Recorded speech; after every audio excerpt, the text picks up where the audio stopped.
Nome: José Benedito Santos, 48 anos, conhecido como Zé Coveiro. Trabalhava há 15 anos no cemitério da Santa Casa, em Cachoeira, no Recôncavo Baiano. Homem magro, sempre de camisa social desbotada e calça remendada, falava pouco, andava devagar, mas conhecia cada sepultura como se fosse mapa da própria vida. Vivia sozinho numa casa grudada no muro do cemitério, onde criava 3 vira-latas e mantinha uma horta com os nomes dos mortos escritos em plaquinhas de madeira. Era respeitado por toda a comunidade, sempre presente nos velórios, conhecido por dar conforto às famílias enlutadas. Mas José carregava uma dor que não cicatrizava. 15 anos antes, era viciado em crack quando perdeu o filho único, Gabriel, de 8 anos, atropelado por um médico bêbado que fugiu sem prestar socorro. O motorista usou influência política para abafar o caso, transformou o crime em acidente com culpa da vítima. Entre 2020 e 2024, 7 homens poderosos desapareceram misteriosamente em Cachoeira.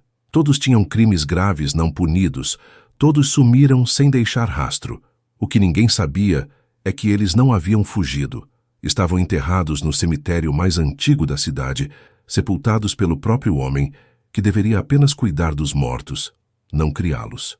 Esta é a história do coveiro que decidiu fazer justiça 3 metros abaixo da terra. Mas antes de continuarmos com o vídeo, deixe um comentário dizendo de onde você é e que horas são por aí. E não esqueça de clicar no gostei. Eu conheci José Benedito numa tarde de quinta-feira, quando fui ao cemitério da Santa Casa para o enterro da minha avó. Era março de 2023, um daqueles dias abafados típicos do Recôncavo, com aquele calor úmido que gruda na pele e não sai nem com banho gelado. O cemitério ficava no alto de uma ladeira íngreme, muros altos de pedra colonial, portão de ferro forjado que rangia quando abria. José estava esperando na entrada, de pé ao lado de uma carriola velha carregada de ferramentas. Homem magro, uns 1,75 m, pele curtida de sol, cabelo grisalho sempre penteado com pomada, bigode aparado. Usava camisa social azul clara, desbotada de tanto sol e lavação, calça social cinza com remendos nas joelhas, sapato preto que já tinha visto dias melhores. Meus sentimentos pela perda, disse ele, tirando um boné desgastado da cabeça. Dona Maria era uma senhora respeitada, Deus a tenha em bom lugar. A voz era baixa, pausada, meio rouca de quem fuma cigarro de palha há décadas. Tinha um jeito respeitoso de falar, sempre chamando todo mundo de senhor ou senhora, mesmo gente mais nova que ele. Obrigado, seu José. A senhora falou muito do senhor nos últimos tempos. Dona Maria vinha aqui todo domingo, acender vela para o marido dela. 15 anos conversando comigo. Era como família. José nos guiou pelo cemitério empurrando a carriola pela trilha de pedras irregulares. Conhecia cada curva, cada desnível, cada árvore. Apontava para as sepulturas antigas. Contava histórias dos mortos como se tivesse conhecido todos pessoalmente. Ali está enterrado o coronel Antônio Guedes, dono de engenho. Morreu em 1889, no mesmo ano da abolição. Dizem que libertou os escravos antes da lei por bondade. Ali do lado, a escrava Benedita que criou os filhos dele depois que a esposa morreu de febre amarela. O cemitério era um labirinto de história. Túmulos de mármore italiano dos barões do açúcar, sepulturas simples de ex-escravos, jazigos de imigrantes alemães, mausoléus de políticos republicanos. José conhecia cada história, cada data, cada família. O senhor trabalha aqui há muito tempo? 15 anos no mês que vem. Cheguei aqui perdido, sem rumo, sem fé. O cemitério me salvou. Como assim? José parou de empurrar a carriola. Olhou para o horizonte onde o rio Paraguaçu cortava a paisagem. Eu era outro homem antes, senhor. Homem perdido no vício, que machucou muita gente, que perdeu o que tinha de mais precioso na vida. Não entrei em detalhes naquele momento. Não era hora nem lugar. Mas alguma coisa na voz dele me chamou a atenção. Havia uma tristeza profunda, antiga, mas também uma serenidade estranha, como se ele tivesse feito as pazes com algum demônio interno. Durante o enterro da minha avó, José trabalhou em silêncio. Cavou a cova com movimentos precisos, medidos, quase ritualizados. Ajudou a baixar o caixão com cuidado extremo, como se estivesse manuseando algo sagrado. Depois, cobriu tudo com a mesma precisão. Alisou a terra com as mãos. Fincou uma cruz simples de madeira. A terra vai cuidar dela agora, disse para minha mãe, que chorava. Aqui, ela vai ter paz.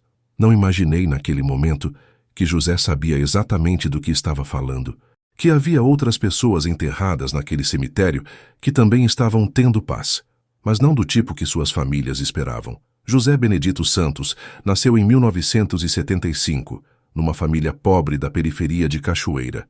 Pai pescador, mãe lavadeira, 5 filhos, vida apertada mas digna. José foi o mais velho. Ajudava os pais desde pequeno, pescava no rio, vendia peixe na feira, estudou até a 4ª série antes de largar a escola para trabalhar. Aos 18, casou com Marlene, menina do mesmo bairro, 2 anos mais nova. Aos 20, nasceu Gabriel, o filho único. José trabalhava como servente de pedreiro, depois virou pedreiro. Conseguiu construir uma casinha simples nos fundos do terreno dos pais. Vida humilde, mas organizada. O problema começou quando Gabriel fez 5 anos. José estava desempregado há 3 meses, a construção civil estava parada, o dinheiro acabou, a conta de luz foi cortada. Foi aí que um conhecido ofereceu um trabalho rápido, transportar umas mercadorias de Salvador para Cachoeira, sem fazer perguntas. José sabia que era coisa errada, mas a necessidade apertou. Começou fazendo transporte de droga nas folgas da construção civil. Depois o amigo ofereceu pagamento em produto, em vez de dinheiro. Experimenta aí, José. Isso aqui te dá energia, te deixa esperto. Era crack. José experimentou uma vez, depois 2, depois não conseguiu mais parar. Em 6 meses estava viciado. Perdeu o emprego, começou a roubar dentro de casa, penhorou as ferramentas, vendeu a televisão, brigava com Marlene por causa de dinheiro. Gabriel, com 8 anos, já percebia que o pai estava diferente. Mais nervoso, mais ausente, mais agressivo. Marlene tentava proteger o menino, mas era difícil explicar para uma criança por que o pai não estava mais em casa, porque eles tinham que ir dormir na casa da avó, porque a mãe chorava escondida. O pior aconteceu numa segunda-feira de abril de 2009. Gabriel estava voltando da escola, como sempre fazia, correndo pela rua de terra do bairro. Uma bola rolou para a pista asfaltada da estrada principal. O menino correu atrás sem olhar. O carro vinha em alta velocidade. Dr. Ademar Coelho, médico cirurgião de 52 anos, voltava de um almoço regado a uísque numa fazenda nos arredores. Estava alcoolizado, dirigindo a mais de 80 km/h numa via urbana de 40 km/h.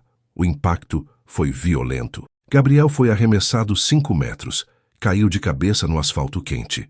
Dr. Ademar parou o carro, desceu, olhou para o menino agonizando, olhou em volta para ver se havia testemunhas. Viu algumas pessoas se aproximando, entrou no carro e fugiu. Gabriel morreu no hospital 2 horas depois com um traumatismo craniano. Marlene chegou correndo, ainda com o uniforme do trabalho. Ela limpava casas no centro da cidade. José apareceu 4 horas depois, bêbado, drogado, mal conseguindo se manter em pé. Onde você estava, José? Seu filho estava morrendo e você onde estava? Eu estava trabalhando. Trabalhando? Você não trabalha faz meses. Você estava se drogando enquanto nosso filho morreu sozinho. José tentou abraçar Marlene.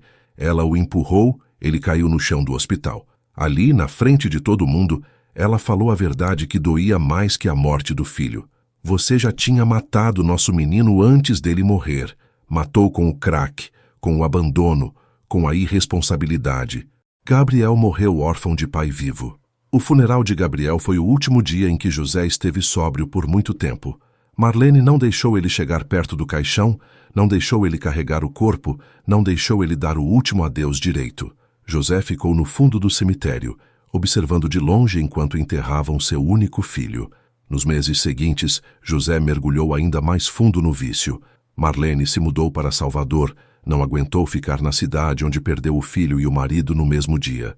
José foi despejado de casa. Passou a viver na rua roubando para comprar pedra. Enquanto isso, Dr. Ademar Coelho usou toda a influência da família para abafar o caso. Os Coelho eram uma das famílias mais tradicionais de Cachoeira, donos de terras, médicos há gerações, parentes de políticos. O pai de Ademar, Dr. Augusto Coelho, havia sido prefeito por 2 mandatos. Foi um acidente, delegado, disse Dr. Augusto na delegacia. Meu filho estava sóbrio. A criança atravessou correndo, sem olhar. Infelizmente, essas coisas acontecem. As únicas testemunhas foram convencidas a mudar a versão. Uma recebeu dinheiro para pagar dívidas. Outra conseguiu emprego na prefeitura. A terceira foi ameaçada de despejo. O laudo médico foi alterado. Dr. Ademar não estava alcoolizado. Estava apenas emocionalmente abalado pelo acidente.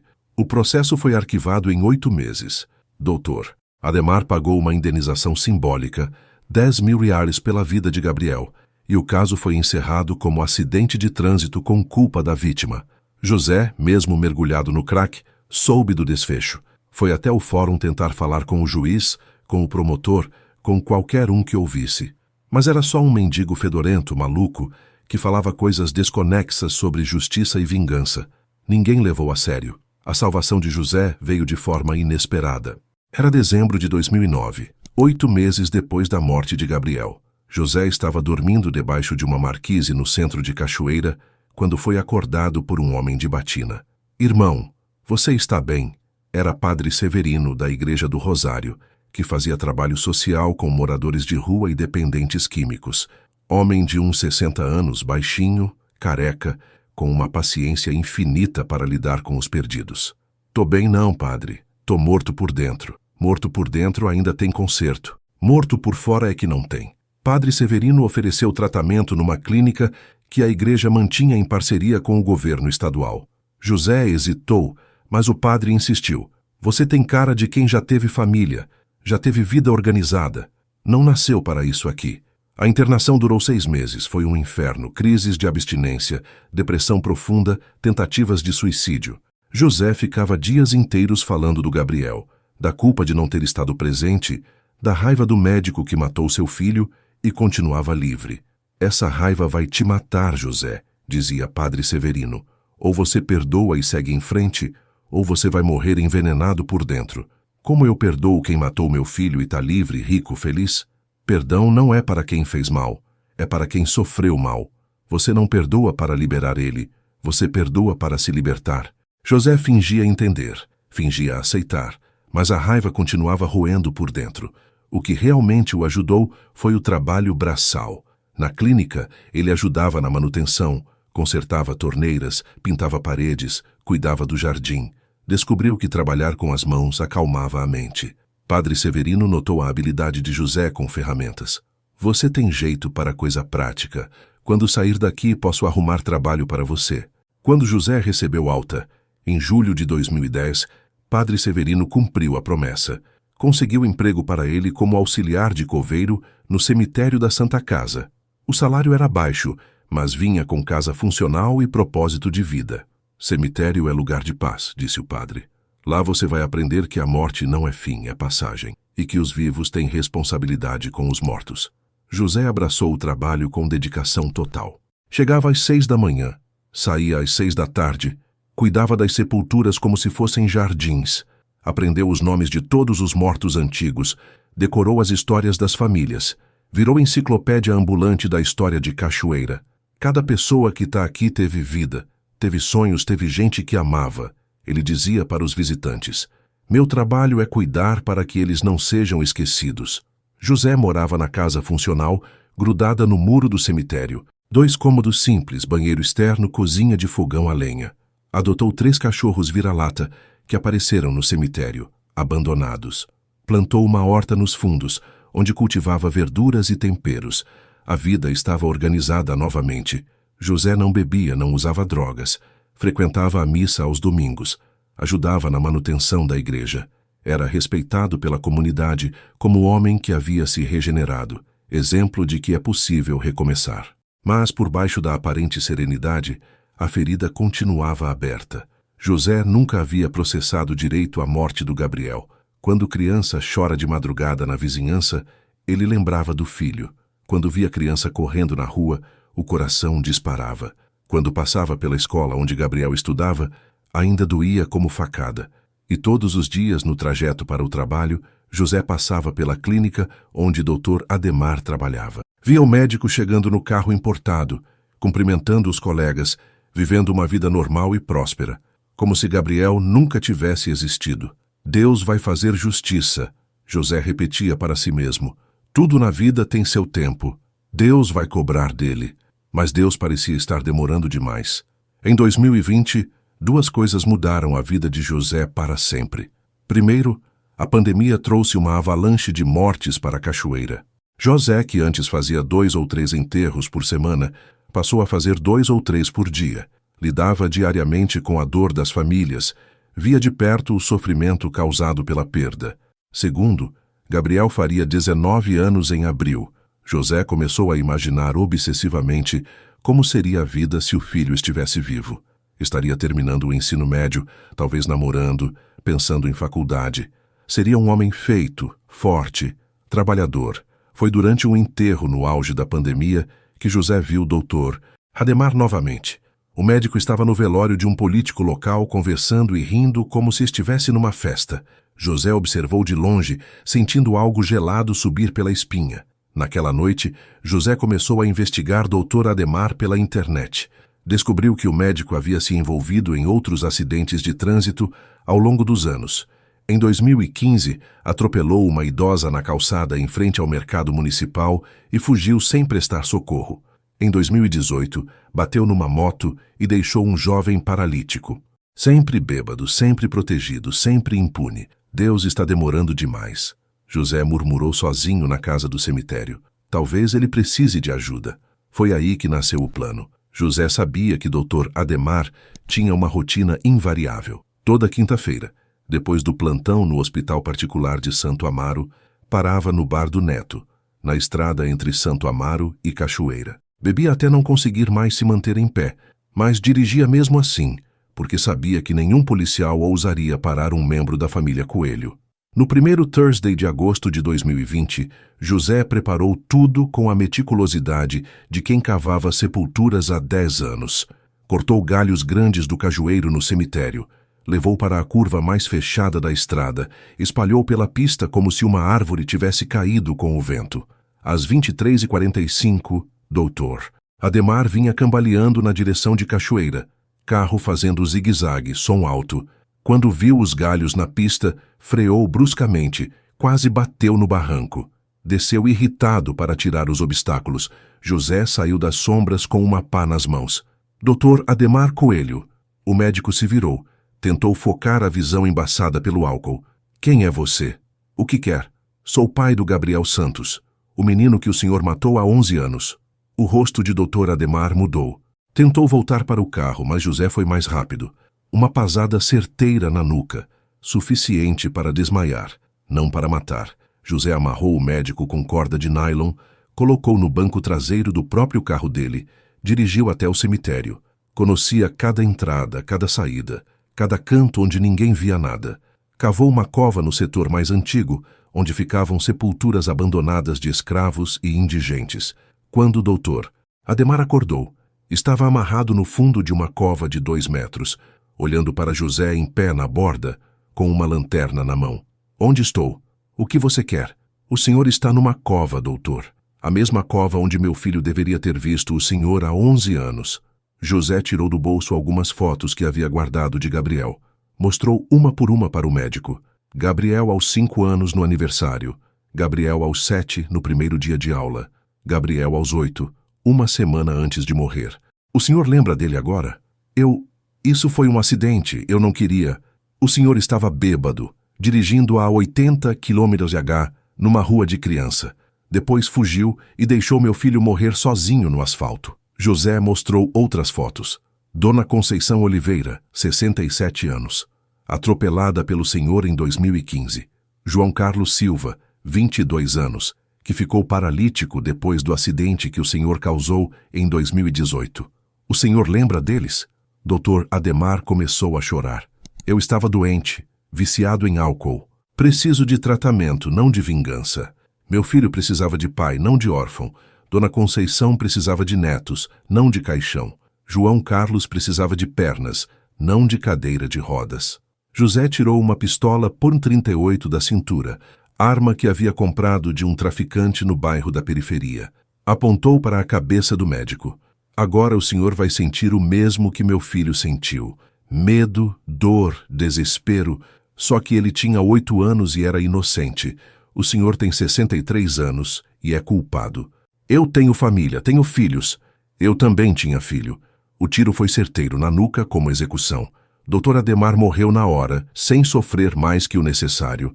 José não era sádico, era justiceiro. Enterrou o corpo a 3 metros de profundidade, numa cova que oficialmente pertencia ao coronel Francisco de Oliveira, morto em 1923. Preencheu os papéis do cemitério como retumbação, procedimento normal quando um corpo antigo é removido para dar lugar a outro. Na manhã seguinte, quando a família de Dr. Ademar deu queixa do desaparecimento, José estava normalmente no trabalho, cavando sepulturas para vítimas da Covid, cumprimentando enlutados, dando conforto a famílias destruídas. Meus sentimentos pela perda, dizia para cada família com sinceridade genuína. Aqui seu ente querido vai ter paz. Uma semana depois, o carro de Dr. Ademar foi encontrado num açude a 40 quilômetros de Cachoeira, submerso, sem corpo. A perícia concluiu que o médico havia perdido o controle devido ao excesso de álcool, caído na água, corpo arrastado pela correnteza. A família fez funeral sem corpo, cerimônia pomposa na igreja principal, luto oficial de 3 dias. José assistiu de longe, satisfeito. Finalmente, Dr. Ademar havia pagado pela vida do Gabriel. Mas a sensação de justiça foi tão intensa que José percebeu algo perturbador. Queria sentir aquilo de novo. Nos meses seguintes, José começou a observar outros criminosos impunes da cidade. O vereador Antônio Matos, que desviava a verba da merenda escolar e causou desnutrição em dezenas de crianças. O fazendeiro João Batista, que mantinha trabalhadores em regime de semi-escravidão. O policial Cabo Reis, que torturava presos por prazer sádico. Todos tinham crimes comprovados, provas evidentes, mas continuavam livres, protegidos por influência política ou corrupção sistêmica. José começou a ver padrões. Todos esses homens, de uma forma ou outra, visitavam o cemitério, seja para velórios de conhecidos, seja para cuidar de jazigos familiares, seja para negócios imobiliários. Algumas famílias ricas compravam terrenos no cemitério para construir mausoléus. O cemitério atrai os culpados, José pensou. Eles vêm aqui porque sabem que um dia vão precisar deste lugar. Só não sabem que vai ser mais cedo do que imaginam. O segundo alvo foi o vereador Antônio Matos. José descobriu que ele possuía um jazigo familiar no cemitério onde estava enterrado o pai, ex-prefeito da cidade. Uma vez por mês, Antônio vinha visitar o túmulo. Na verdade, vinha verificar se ninguém havia descoberto o dinheiro que escondia numa urna funerária falsa. José observou a rotina por 2 meses. Antônio sempre vinha sozinho, sempre à noite, sempre nervoso. Entrava pela porta principal com chave que havia conseguido subornar o vigia anterior. Ia direto ao jazigo, mexia em algo dentro da urna, saía rapidamente. Na terceira visita, José estava esperando. Vereador Antônio Matos. O político quase teve um infarto. José, o que você está fazendo aqui de noite? Trabalho noturno, vereador. Tem muito serviço acumulado. José se aproximou com uma lanterna na mão, iluminando o rosto suado do vereador. O senhor vem visitar o pai? É isso mesmo. Sempre venho rezar para ele. Que bonito, vereador. Homem que cuida dos mortos deve cuidar bem dos vivos também. Antônio tentou rir, mas a voz saiu trêmula. Claro, claro. Eu sempre me dediquei ao bem da comunidade. Mesmo. E as crianças que estão passando fome na escola porque o senhor roubou a verba da merenda. O senhor está cuidando delas também. O clima mudou. Antônio percebeu que José sabia de algo. Não sei do que você está falando. Eu sei onde o senhor esconde o dinheiro roubado, vereador. Sei que usa o túmulo do próprio pai como cofre. José mostrou fotos que havia tirado escondido. Antônio mexendo na urna, contando maços de dinheiro, guardando documentos comprometedores. Você me seguiu? Eu vejo tudo o que acontece no meu cemitério. Cada entrada, cada saída, cada profanação. José sacou a pistola. Antônio tentou correr, mas tropeçou numa lápide, caiu de cara no chão. Por favor, José, eu tenho família. Posso devolver o dinheiro. As crianças que passam fome também têm família, e não dá para devolver a desnutrição. José arrastou o vereador até o setor de indigentes, onde havia cavado uma cova no dia anterior, oficialmente para sepultamento de mendigo não identificado. O senhor vai ser enterrado como indigente, disse José. É o que merece quem rouba comida de criança. Obrigou Antônio a se ajoelhar na borda da cova, olhar para baixo. Quantas crianças passaram fome por sua causa? Eu não sei. 123 crianças identificadas com desnutrição grave na rede municipal. 2 morreram no hospital. O senhor matou 2 crianças, vereador. O tiro foi na nuca. Execução rápida. José enterrou o corpo junto com todo o dinheiro que o vereador havia roubado, mais de 300 mil unais em espécie. Nos registros oficiais, o sepultamento foi de João da Silva, indigente, morto por complicações de saúde. No dia seguinte, quando a esposa de Antônio denunciou o desaparecimento, José estava calmamente aparando a grama ao redor das sepulturas, cantarolando uma música do Gabriel Costa. Bom dia, seu José, cumprimentou o investigador que veio fazer perguntas. Bom dia, doutor. Em que posso ajudar? O vereador Antônio costumava vir aqui. Vinha visitar o túmulo do pai dele todo mês. Homem respeitoso, sempre cumprimentava. Quando foi a última vez que viu ele? Faz uns 15 dias. Mas não conversei, só acenei de longe. O investigador anotou tudo. Não desconfiou de nada. Afinal, quem suspeitaria de um coveiro humilde, religioso, que havia superado o vício e virava exemplo de recuperação? O terceiro alvo foi fazendeiro João Batista, dono da fazenda Santa Luzia, que mantinha 47 trabalhadores em condições análogas à escravidão. José soube dos crimes através do padre Severino, que visitava a fazenda para dar assistência religiosa aos trabalhadores. É uma situação terrível, José, contava o padre. Eles trabalham 16 horas por dia, dormem em barracões sem banheiro, recebem apenas comida como pagamento. Quando tentam sair, são ameaçados de morte. Por que a polícia não prende esse homem? Porque ele paga propina para todo mundo. Delegado, promotor, juiz, fiscal do trabalho. O sistema inteiro está comprado. José sentiu a raiva familiar subindo. Era Gabriel de novo. Inocentes sofrendo enquanto criminosos viviam bem, protegidos por dinheiro e influência. João Batista tinha 58 anos, havia herdado a fazenda do pai e mantinha as mesmas práticas escravistas de 150 anos atrás.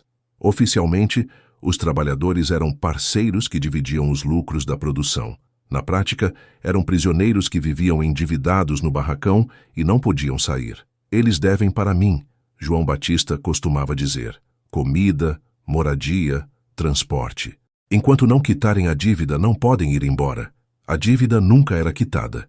João Batista manipulava as contas, cobrava preços absurdos pelos suprimentos, descontava multas inventadas. Era um sistema fechado de exploração. José descobriu que João Batista tinha um jazigo familiar no cemitério, onde estavam enterrados os avós e os pais. Uma vez por ano, no dia de finados, ele vinha com a família fazer uma visita solene aos antepassados. Visita de consciência pesada, pensou José. Vem pedir perdão aos mortos pelos crimes que comete contra os vivos.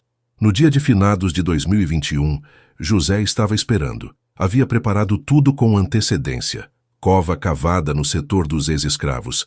Registros falsificados como retumbação de ossada antiga, até uma história pronta para explicar qualquer pergunta.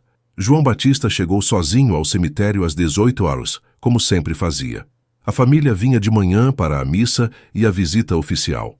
Ele voltava à noite para o momento pessoal. Na verdade, para verificar se ninguém havia descoberto os documentos falsos que mantinha escondidos no interior do mausoléu familiar. Boa noite, seu João, cumprimentou José, saindo de trás de uma árvore antiga.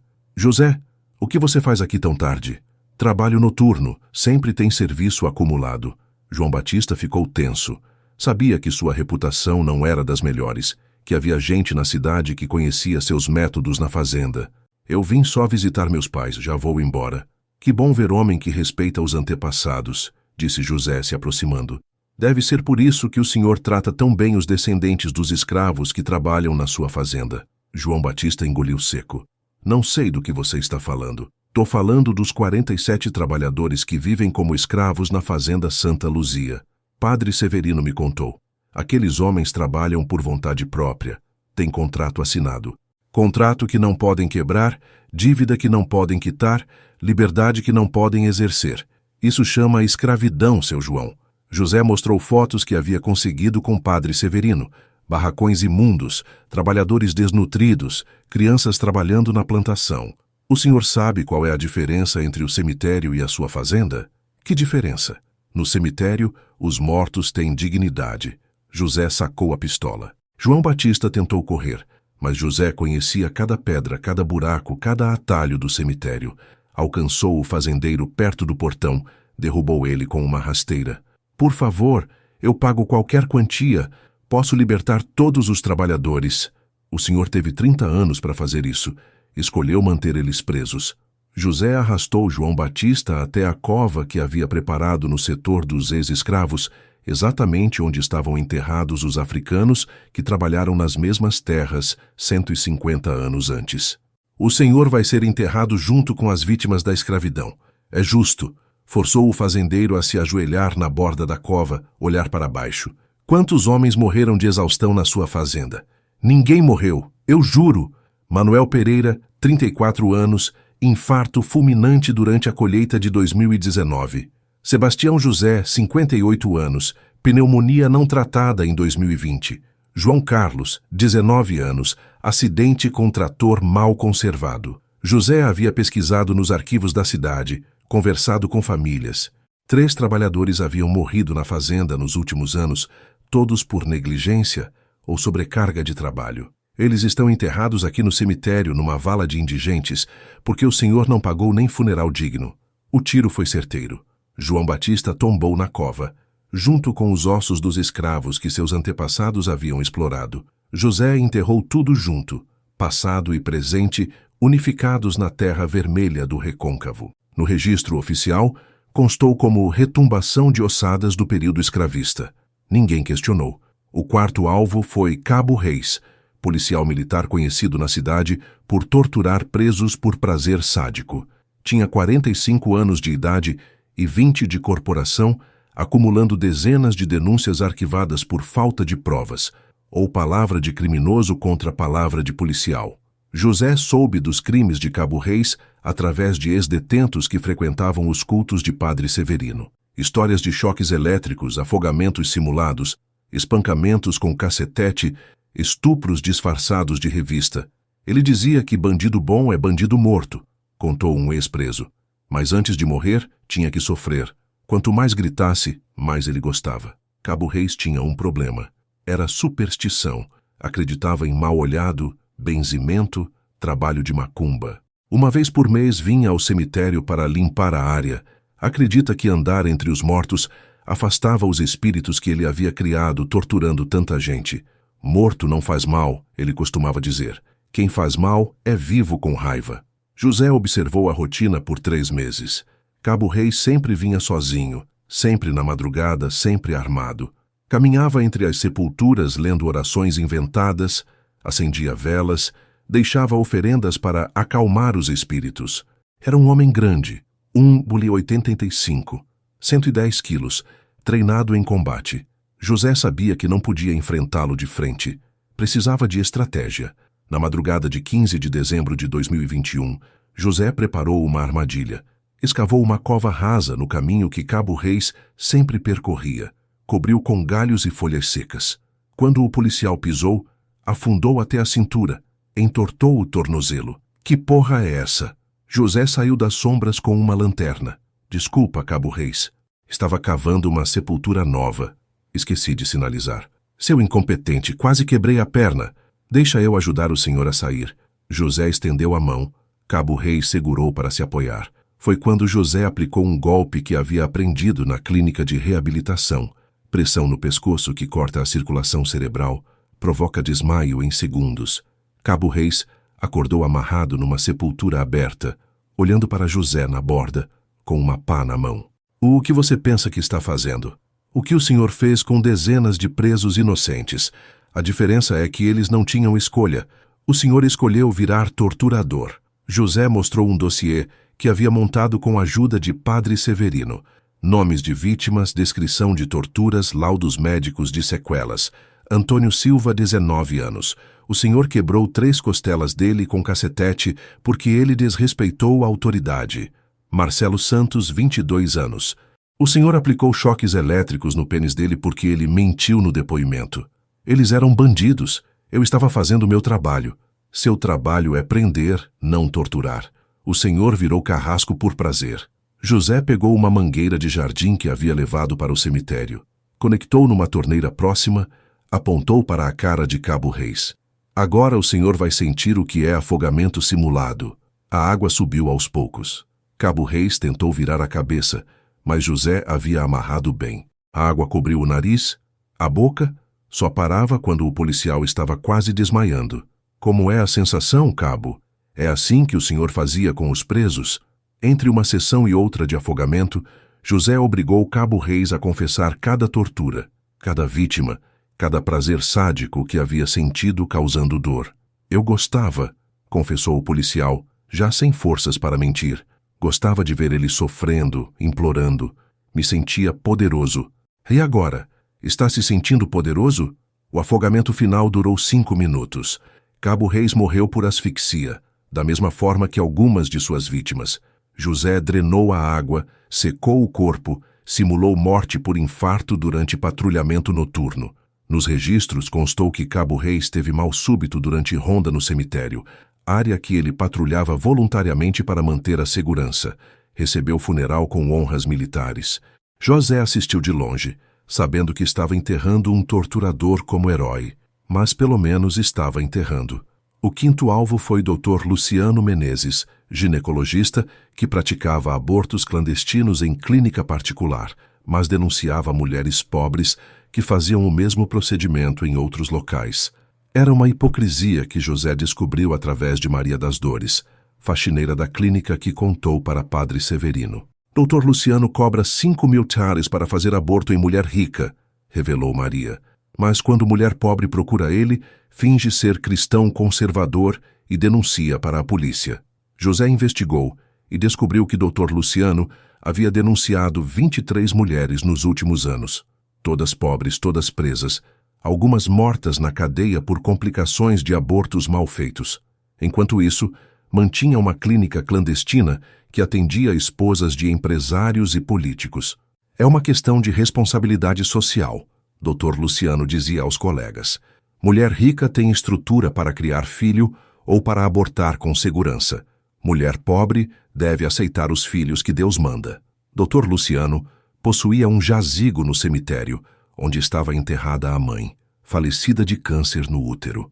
Ironicamente, ele vinha toda semana conversar com a mãe sobre os dilemas morais da profissão. José o interceptou numa dessas visitas, no começo da noite. Dr. Luciano. Como vai? José, boa noite, vim visitar minha mãe. Que bom. Homem que respeita a mãe geralmente respeita todas as mulheres. O médico ficou sem graça. Sabia que sua reputação na cidade não era das melhores. É claro, as mulheres merecem todo o nosso cuidado. Mesmo? E as 23 mulheres que o senhor denunciou por aborto? O senhor cuidou bem delas? Dr. Luciano empalideceu. Não sei do que você está falando. Maria das Dores me contou. Aborto para rica é serviço médico. Aborto para pobre é crime contra a vida. José mostrou uma lista com os nomes das mulheres denunciadas, suas idades, suas condições sociais, o destino que tiveram. Socorro Silva, 16 anos, morreu na cadeia por hemorragia. Joana Santos, 22 anos, presa grávida de estupro, foi obrigada a levar a gravidez até o fim. Conceição Oliveira, 34 anos, mãe de 6 filhos, morreu tentando abortar sozinha, depois que o senhor a denunciou. Eu só cumpria a lei. A lei não mandava o senhor fazer aborto em rica e denunciar pobre. Isso é hipocrisia assassina. José forçou o médico a entrar no mausoléu da família, onde havia preparado instrumentos cirúrgicos enferrujados, os mesmos que Dr. Luciano usava nos abortos clandestinos. Agora o senhor vai sentir na pele o que é ser operado sem anestesia, sem higiene, sem cuidado, como as pobres que o senhor obrigou a procurar açougueiros. A morte foi lenta, dolorosa, simulando exatamente as condições de um aborto clandestino mal feito. José enterrou o corpo no mesmo mausoléu, junto com a mãe do médico. Agora a senhora pode conversar com seu filho sobre hipocrisia, disse José para a lápide da mãe. O sexto alvo foi professor Reinaldo, diretor da Escola Municipal Castro Alves, que vendia vagas e aprovações para alunos de famílias ricas, enquanto expulsava crianças pobres por motivos inventados. José soube do esquema através de pais revoltados que procuraram Padre Severino. Minha filha tirava nota boa, mas ele expulsou, dizendo que ela tinha comportamento inadequado, contou uma mãe. Depois soube que vendeu a vaga dela para filho de vereador por R$ 2.000. Professor Reinaldo tinha criado um sistema perverso. Artificialmente limitava as vagas da escola, expulsava alunos pobres com desculpas burocráticas, vendia as vagas vazias para famílias que podiam pagar. Em 5 anos, mais de 200 crianças pobres foram excluídas da educação pública. O professor tinha uma obsessão. Queria ser enterrado no cemitério histórico quando morresse, ao lado de personalidades importantes da cidade. Vinha regularmente ao cemitério para escolher a sepultura que queria comprar. Quero um lugar de destaque, dizia para José. Lugar de homem que dedicou a vida à educação. José sempre respondia com ironia que o professor não entendia. O senhor vai ter o lugar que merece. Na véspera do dia do professor, José convidou Reinaldo para uma conversa reservada sobre a compra do jazigo. Marcaram no cemitério, às 20h. Professor, que bom o senhor ter vindo. José, você já pensou na minha proposta? Quero um local nobre. Já separei o lugar perfeito. É no setor das crianças. José levou o professor até uma área onde estavam enterradas crianças mortas na epidemia de febre amarela de 1889. Lá, havia cavado uma cova nova. Aqui o senhor vai ficar bem acompanhado, disse José sacando a pistola. Que é isso, José? Enlouqueceu? Enlouqueci quando soube que o senhor roubou educação de 200 crianças para ganhar dinheiro. José obrigou o professor a se ajoelhar na borda da cova. Forçou ele a ouvir os nomes de todas as crianças que haviam sido expulsas da escola. Maria da Silva, 8 anos, expulsa por comportamento agressivo. Na verdade, porque a mãe não tinha dinheiro para pagar propina. João Santos, 9 anos, expulso por dificuldade de aprendizagem. Na verdade, porque o pai questionou suas notas inventadas. A cada nome, professor Reinaldo chorava mais. Pela primeira vez, estava ouvindo sobre as consequências de seus crimes. Essas crianças estão sem escola por sua causa. Vão crescer sem educação, sem futuro, sem chance. O tiro foi na testa. Professor Reinaldo caiu na cova, junto com os ossos das crianças mortas, 130 anos antes. José enterrou tudo junto, passado e presente unidos na mesma injustiça. Nos registros oficiais, consta como sepultamento de ossadas históricas reagrupadas. A família de professor Reinaldo fez funeral sem corpo, acreditando que ele havia sofrido um sequestro. O 7º e último alvo seria o próprio delegado Marcos Antônio, que havia chegado à cidade há 6 meses, transferido de Salvador por problemas disciplinares, não especificados. José descobriu, através de contatos na capital, que delegado Marcos tinha histórico de execuções extrajudiciais, tortura de presos, venda de armas apreendidas. Era um policial corrupto que usava a transferência para esfriar a cabeça, longe das investigações. É o tipo de policial que deveria estar na cadeia, não na delegacia, disse Padre Severino quando José contou sobre as descobertas. Delegado Marcos estava começando a desconfiar dos desaparecimentos. Percebeu que havia um padrão.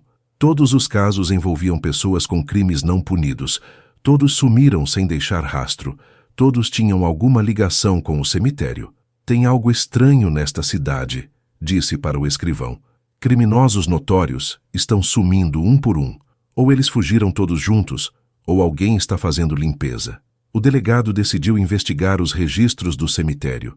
Descobriu várias retumbações suspeitas, todas assinadas pelo mesmo funcionário, José Benedito Santos. Esse coveiro sabe mais do que demonstra, concluiu Marcos. José percebeu que estava sendo investigado quando o delegado apareceu no cemitério fazendo perguntas técnicas sobre procedimentos de sepultamento, documentação necessária, controle de entradas e saídas. Seu José, faz muito tempo que trabalhas aqui? 15 anos, doutor. Já teve problemas com documentação, sepultamentos irregulares?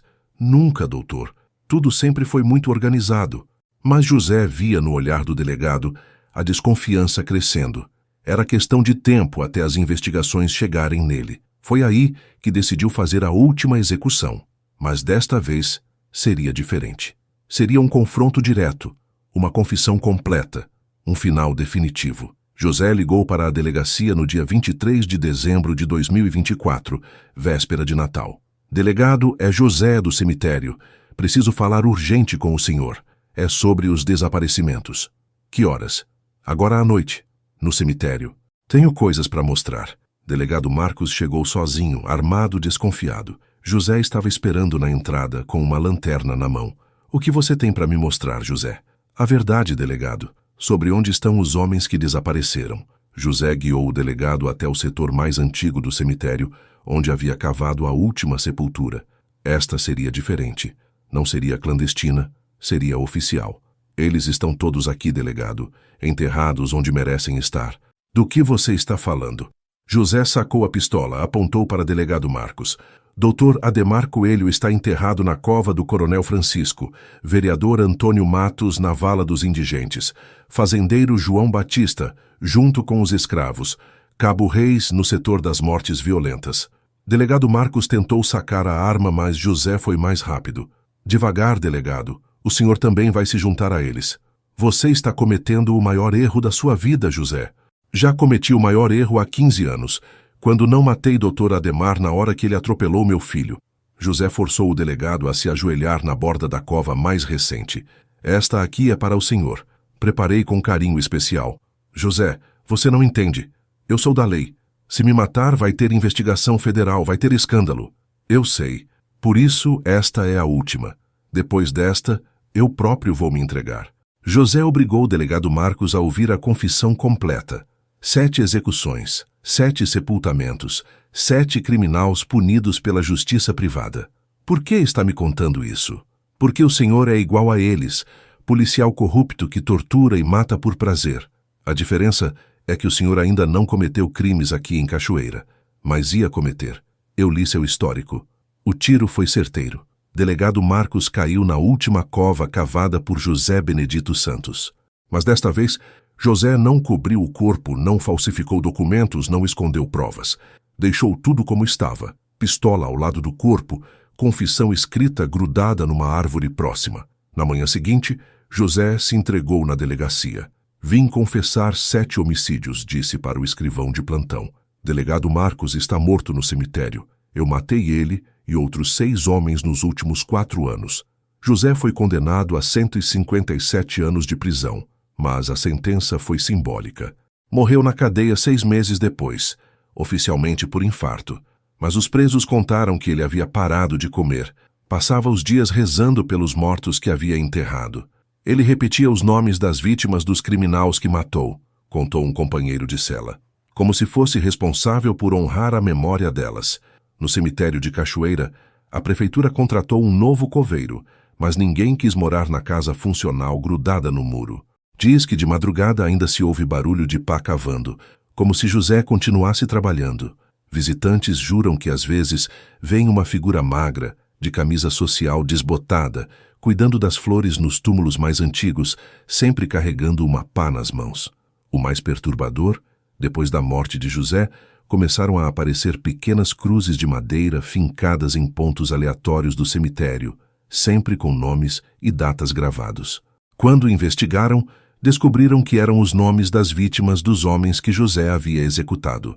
Gabriel Santos, 8 anos. Socorro Silva, 16 anos. Dona Conceição Oliveira, 67 anos. Manuel Pereira, 34 anos. Dezenas de nomes, dezenas de vidas que haviam sido esquecidas pelos vivos, mas lembradas pelos mortos. Era como se José, mesmo morto, continuasse dando nome e dignidade aos esquecidos, continuasse cuidando dos mortos que os vivos preferiram ignorar. Na cidade, quando alguém comete uma injustiça grave e fica impune, o povo sussurra: "Cuidado que o Zé Coveiro ainda tem cova vaga no cemitério." Padre Severino, hoje com 70 anos, visitou José na prisão pouco antes da morte dele. "Você não sente remorso pelo que fez, José?" "Sinto, padre. Remorso de não ter começado antes." "Você acha que valeu a pena matar 7 homens para vingar um?" "Não foi para vingar Gabriel, padre. Foi para proteger outros Gabriéis que poderiam morrer se eles continuassem vivos."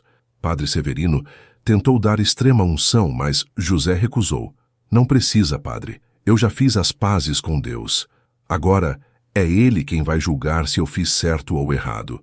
José morreu dormindo, segurando a foto de Gabriel que sempre carregava no bolso. Na foto, o menino sorria, correndo atrás de uma bola. A mesma bola que o levou para a rua onde Dr. Ademar o atropelou. No cemitério de Cachoeira, uma placa pequena foi colocada discretamente na entrada. José Benedito Santos, 1975-2024, Coveiro. Cuidou dos mortos como se fossem vivos, e dos vivos como se já estivessem mortos. Ninguém sabe quem colocou a placa, mas ela resiste a todas as tentativas de remoção. Tornou-se uma estranha atração turística. Pessoas vêm de longe para conhecer o cemitério onde um coveiro enterrou suas próprias vítimas. A casa funcional grudada no muro continua vazia. A prefeitura já ofereceu para dozens de funcionários, mas todos recusam. Dizem que de madrugada se ouve barulho de pá cavando e que às vezes aparece um homem magro cuidando da horta, onde José plantava verduras com nomes de mortos escritos em plaquinhas de madeira. Os 3 cachorros que José criava continuam vivendo no cemitério, alimentados por visitantes anônimos. Um deles, o mais velho, sempre se senta ao lado da sepultura onde está enterrado Gabriel, como se guardasse a memória do menino que nunca conheceu. Se essa história te fez pensar sobre justiça, sobre a diferença entre lei e fairness, sobre o peso da impunidade e o preço da vingança, então talvez ela não seja apenas sobre José Benedito Santos. Talvez seja sobre todos nós, sobre nossa responsabilidade de defender os inocentes e nossa tentação de fazer justiça com as próprias mãos. Compartilha com quem precisa ouvir essa verdade. E se quiser continuar ouvindo histórias de gente que cansou de esperar a justiça chegar pelos canais normais, se inscreve no canal. A próxima já está no gatilho, esperando para explodir na sua consciência.